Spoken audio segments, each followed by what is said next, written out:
This is Dr. Martorell. The topic is reflux.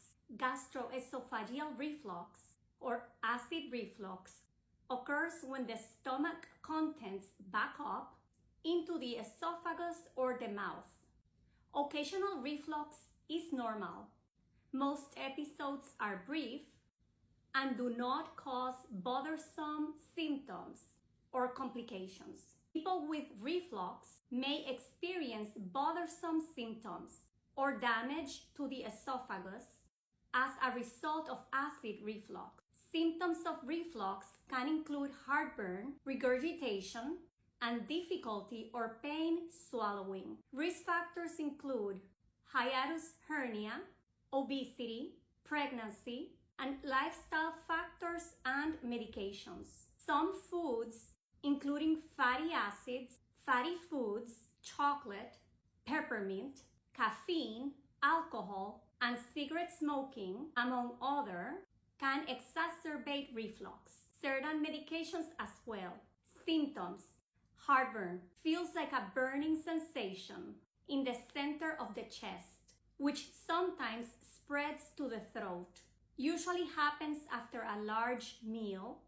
Regurgitation. This is when the stomach contents, acid mixed with bits of undigested food, flow back into the mouth or throat.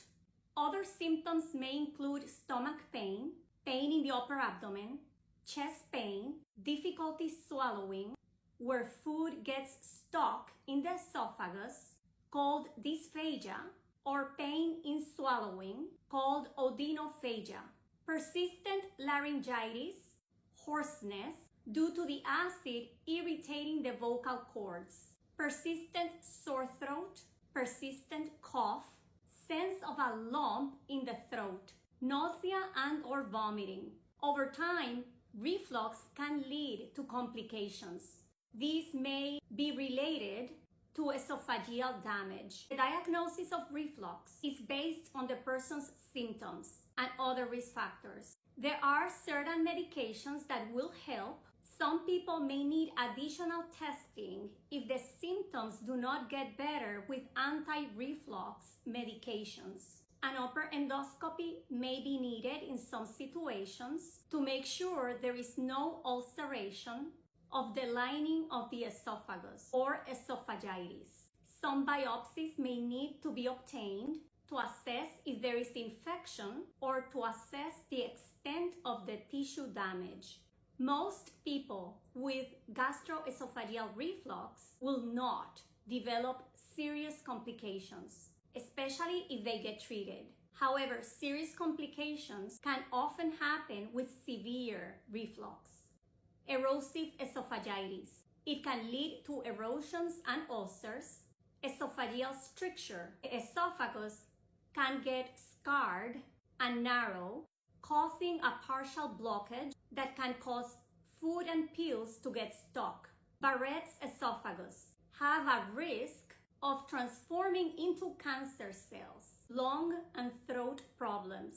If the stomach acid gets into the throat, it can cause inflammation of the vocal cords, a sore throat, or a hoarse voice.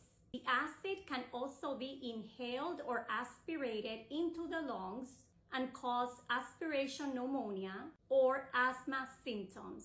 Dental problems can erode the enamel of the teeth over time. Treatment is adjusted to match the severity and frequency of symptoms and complications. Lifestyle changes and dietary changes may be needed. For example, losing weight, raising the head of your bed 6 to 8 inches, sleep on your left side, avoiding foods that trigger symptoms.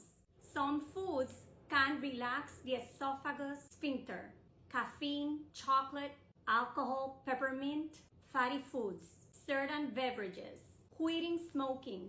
Saliva helps to neutralize reflux acid, and smoking reduces the amount of saliva.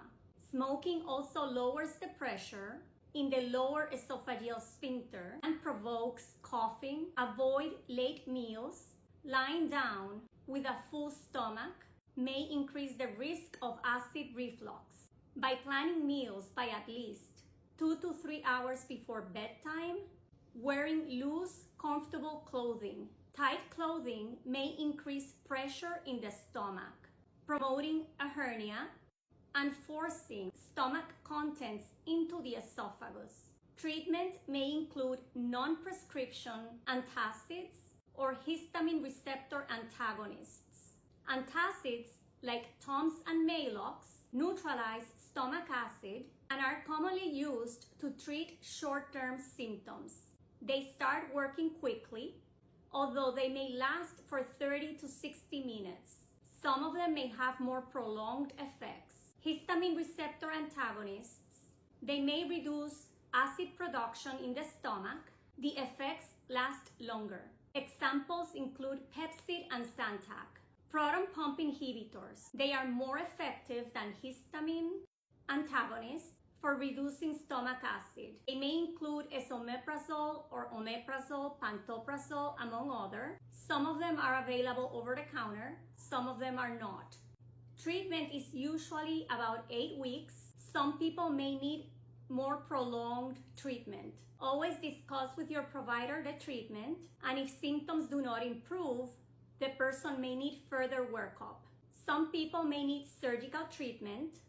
I hope this topic was helpful. Join and like my social media pages. Thank you.